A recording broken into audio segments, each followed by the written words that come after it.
Salam selaras.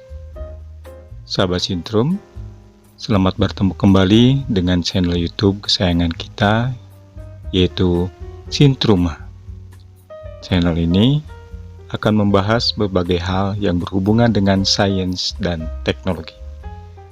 Jangan lupa untuk subscribe, follow, share, dan menekan tombol lonceng agar bisa terus mengikuti channel Sintrum. Salam selaras. Sahabat Sintrum, pada episode kali ini kita akan membahas mengenai teknologi canggih pada masa lalu. Suatu objek yang sangat langka, yaitu reaktor nuklir yang terbentuk pada 2 miliar tahun silam, yang merupakan satu-satunya kasus di dunia. Selain itu, model operasionalnya dan metode penanganan limbah nuklirnya yang khas telah memukau para ilmuwan kontemporer. Di lokasi ini pernah beroperasi 16 reaktor nuklir berkapasitas rata-rata 100 kW yang beroperasi selama 500.000 tahun atau dengan daya setara dengan reaktor Kartini milik Batan di Jogja. Cerita berawal dari Republik Gabon, negara kecil di Afrika. Gabon terletak di Afrika Barat Tengah. Pada masa awal merupakan koloni Perancis, memiliki luas hanya 270.000 km persegi, dengan penduduk kurang dari 2 juta orang. Meskipun negaranya kecil, tetapi kaya akan mineral, termasuk minyak bumi, magnesium, besi, emas, uranium, dan sebagainya. Dengan mengekspor mineral tersebut, orang Gabon hidup lebih sejahtera daripada negara di sekitarnya. Prancis menemukan bahwa daerah Oklo kaya dengan kandungan uranium. Karenanya, pada tahun 1968 dilakukanlah penggalian. Pada tahun 1972, sebuah pabrik bahan bakar nuklir di Pierret, Prancis telah mengimpor biji uranium dari Oklo. Pada saat itulah ditemukan sebuah fenomena aneh. Penemuan ini terjadi secara tidak sengaja ketika sebuah perusahaan penambangan uranium melakukan penelitian di tambang uranium Oklo dan melihat perbedaan kandungan isotop U-235 di 16 lokasi tersebut hanya sekitar 0,6% kurang dari rata-rata yang seharusnya 0,72%. Hal ini hanya dapat dijelaskan bila terjadi sebuah reaksi fisi yang memakai isotop U-235 seperti yang terjadi dalam reaktor nuklir bahan bakar pengayaan rendah atau low enriched fuel. Penelitian lebih lanjut mengungkapkan bahwa sekitar 200 kg U-235 telah hilang dari lapisan, seolah-olah telah dikonsumsi atau digunakan. Kemudian terukur beberapa kelompok bahan baku uranium dari pertambangan, yang sama semua hasilnya cenderung rendah.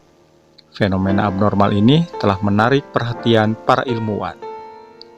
Perlu diketahui bahwa hampir di semua tempat di bumi, bahkan di bulan atau di meteorit, kandungan alami isotop uranium-235 selalu 0,72%. Meskipun perbedaannya sangat mikro, namun maknanya sangat makro.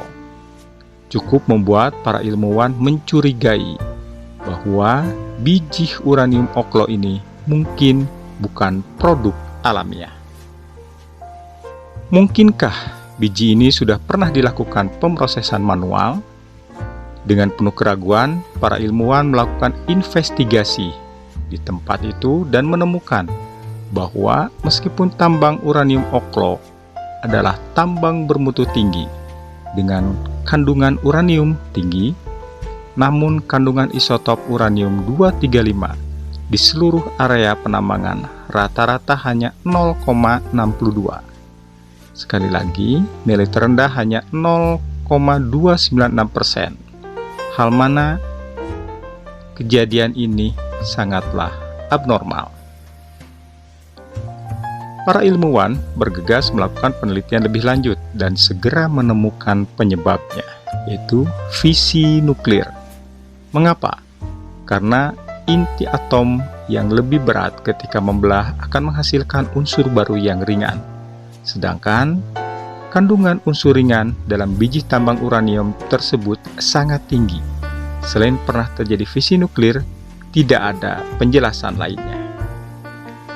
Dengan kata lain, biji tambang uranium ini pernah digunakan sebagai bahan baku untuk reaksi nuklir. Penjelasan ini telah mengejutkan para ilmuwan sendiri. Seperti yang diketahui, Madame Curie menemukan unsur uranium baru bersejarah 100 tahun lebih.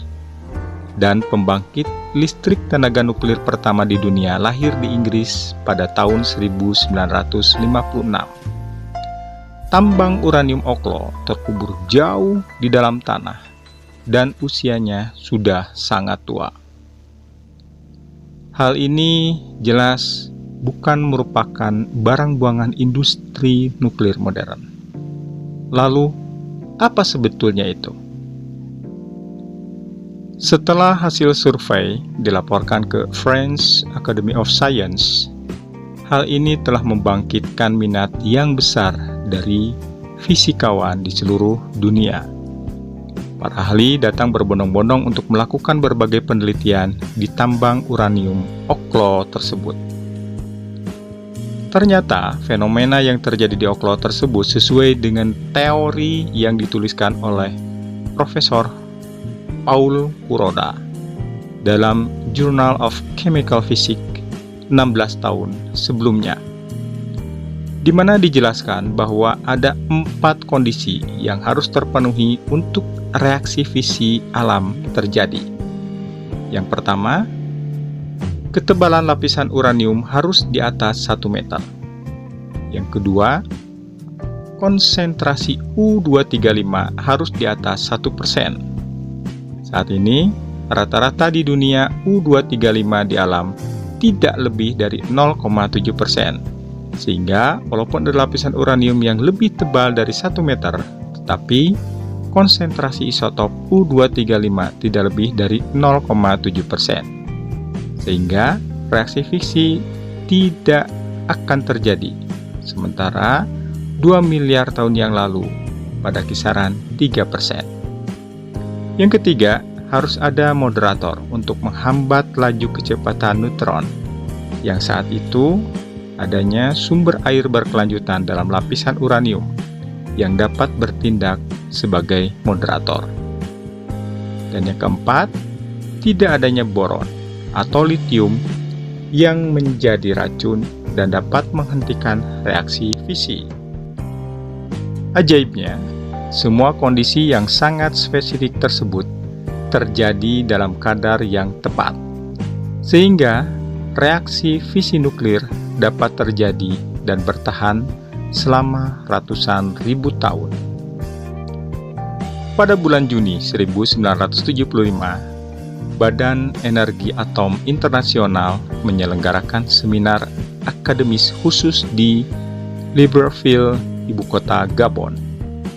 Para fisikawan berkumpul untuk berbagi hasil penelitian mereka tentang fenomena Oklo, dan akhirnya menyimpulkan bahwa terdapat 16 reaktor nuklir di area pernamaan Oklo yang telah beroperasi secara tanpa putus dalam kurun waktu 500.000 tahun.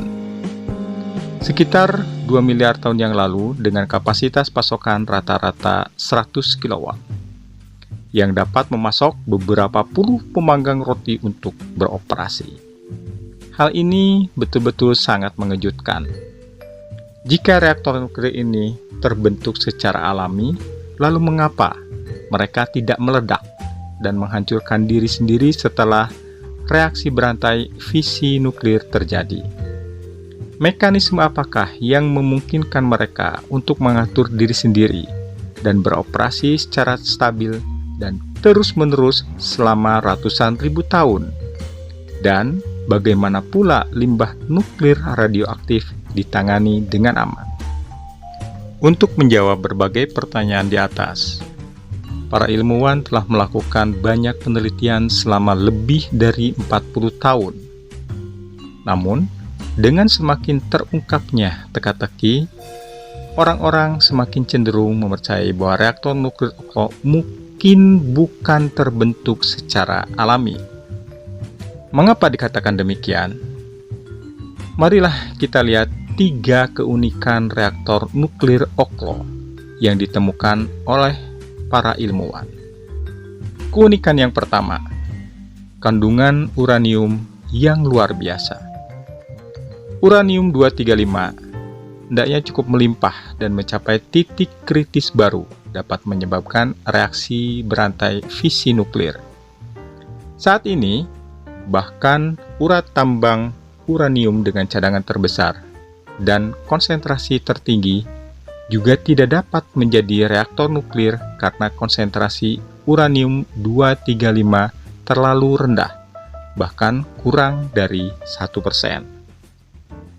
Menurut perkiraan, ketika urat tambang uranium Oklo terbentuk 2 miliar tahun yang lalu, proporsi uranium-235 mendekati 4%, yang kira-kira setara dengan konsentrasi bahan bakar uranium yang ditingkatkan secara artifisial yang digunakan di sebagian besar pembangkit listrik tenaga nuklir saat ini.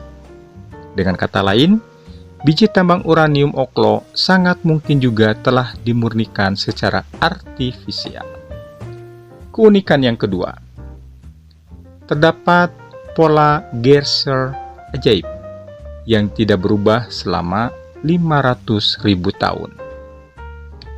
Di sini akan dibahas dahulu pengetahuan tentang nuklir. Fisi nuklir dimulai dengan neutron yang secara kebetulan menerobos masuk. Ini akan menyebabkan inti uranium-235 membelah. Fisi menghasilkan lebih banyak neutron dan kemudian akan menyebabkan inti lain terus membelah, dan seterusnya. Maka terbentuklah reaksi berantai atau chain reaction.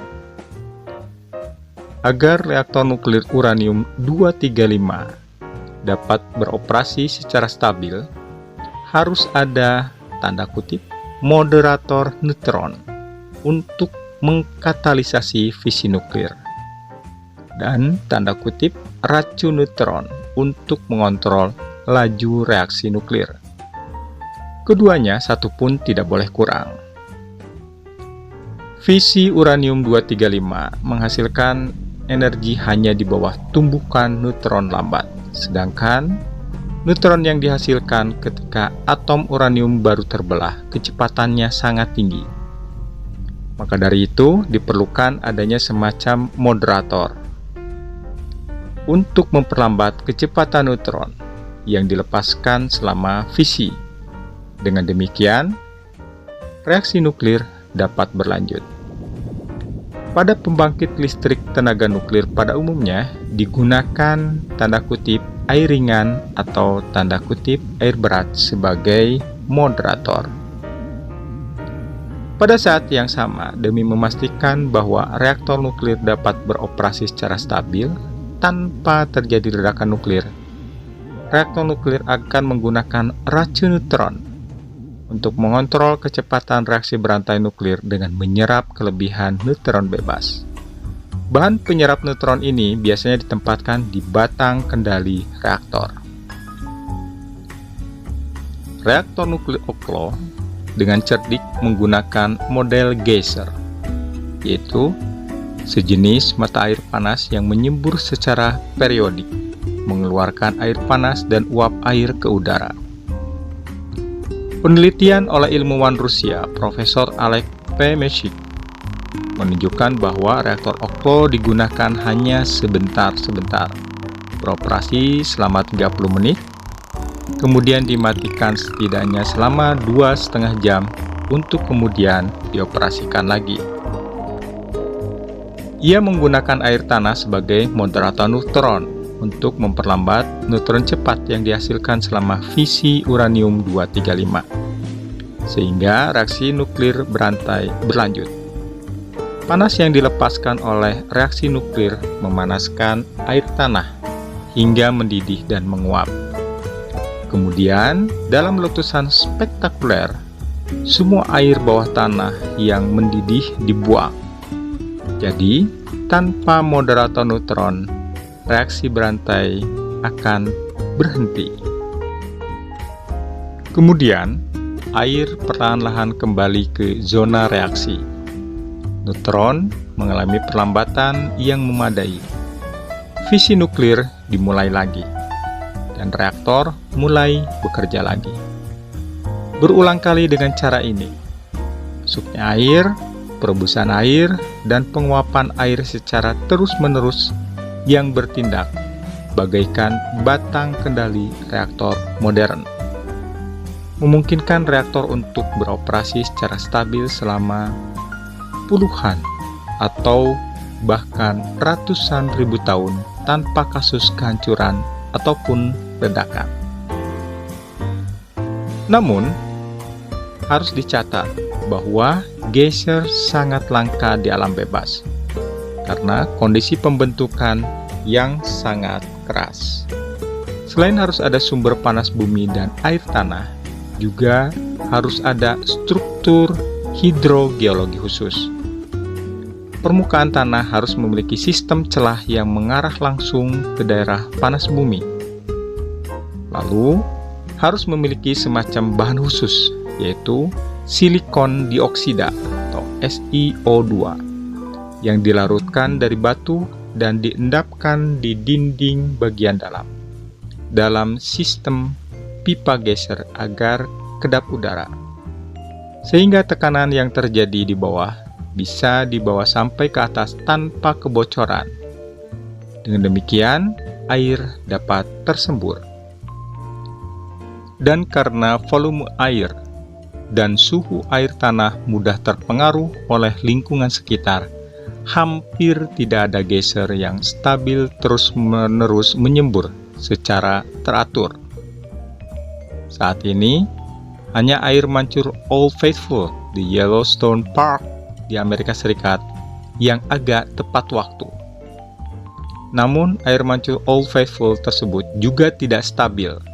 Pada tahun 1939, interval rata-rata adalah 66,5 menit. Dan sekarang lambat laun telah meningkat menjadi 90 menit. Jika ini terus berlanjut, setelah 1000 tahun, kita mungkin tidak akan melihat air mancur Old Faithful lagi. Di sisi lain, sistem geyser Oklo telah beroperasi stabil selama 500.000 tahun dan menyembur secara tepat waktu, serta tidak berubah seiring dengan perubahan faktor eksternal. Jika tidak ada sistem kontrol cerdas untuk mengatur dan menyeimbangkannya setiap saat, sangat sulit dibayangkan bagaimana dapat melakukan hal ini. Keunikan yang ketiga adalah metode penanganan limbah nuklir yang cerdik. Seperti diketahui bahwa penanganan limbah nuklir adalah hal yang sangat merepotkan dalam industri nuklir modern. Reaktor nuklir Oklo panjangnya beberapa kilometer. Untuk reaktor nuklir sebesar itu, gangguan termal terhadap lingkungan sekitarnya hanya dibatasi 40 meter di sekitar zona reaksi. Yang lebih mengejutkan lagi adalah limbah yang dihasilkan dari reaksi nuklir tersebut tidak menyebar, melainkan terbatas di sekitar area pertambangan. Bagaimana hal ini bisa dilakukan? Salah satu produk sampingan yang paling berbahaya dari fisi nuklir adalah radioaktif cesium, yang dapat menyebabkan masalah kesehatan serius jika bocor ke tanah atau air.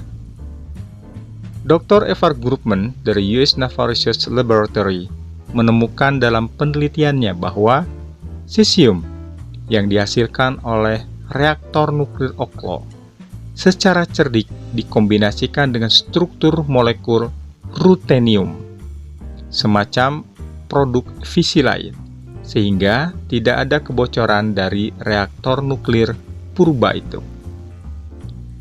Sedangkan produk fisi nuklir lainnya, gas mulia radioaktif xenon, pada umumnya dilepaskan ke atmosfer oleh pembangkit listrik tenaga nuklir modern. Padahal penelitian Profesor Meshik menunjukkan bahwa aluminium fosfat akan diendapkan ke suhu air di geyser Oklo turun setelah semburan, dan partikel aluminium fosfat akan menanggap gas xenon yang keluar selama proses pembentukan dan menguncinya dengan kuat dalam kristalnya sendiri. Ini benar-benar sangat menakjubkan.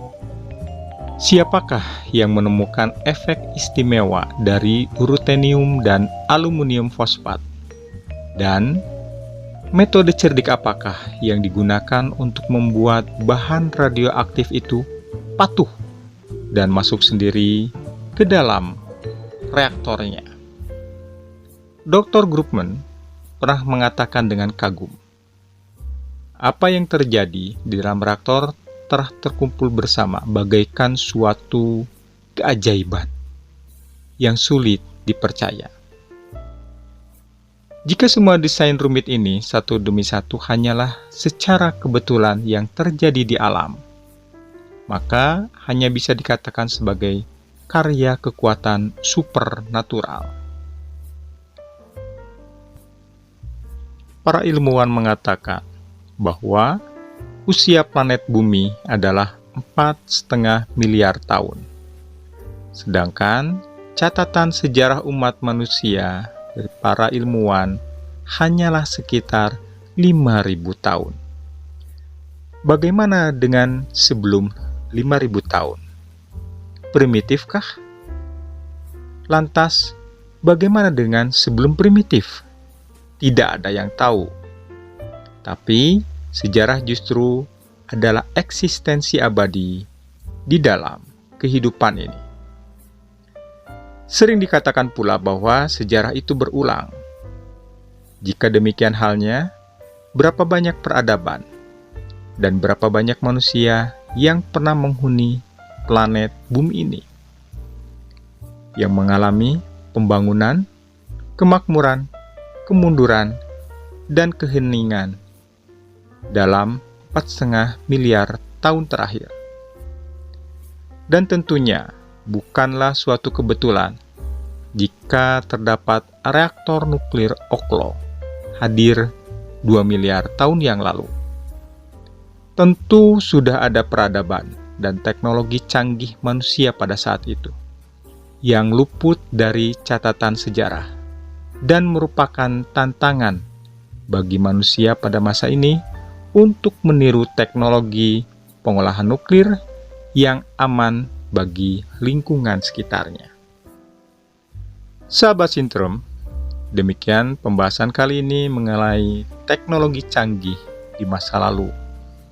Sampai bertemu kembali pada pembahasan berikutnya di channel YouTube kesayangan kita, yaitu Sintroma, yang membahas mengenai sains dan teknologi.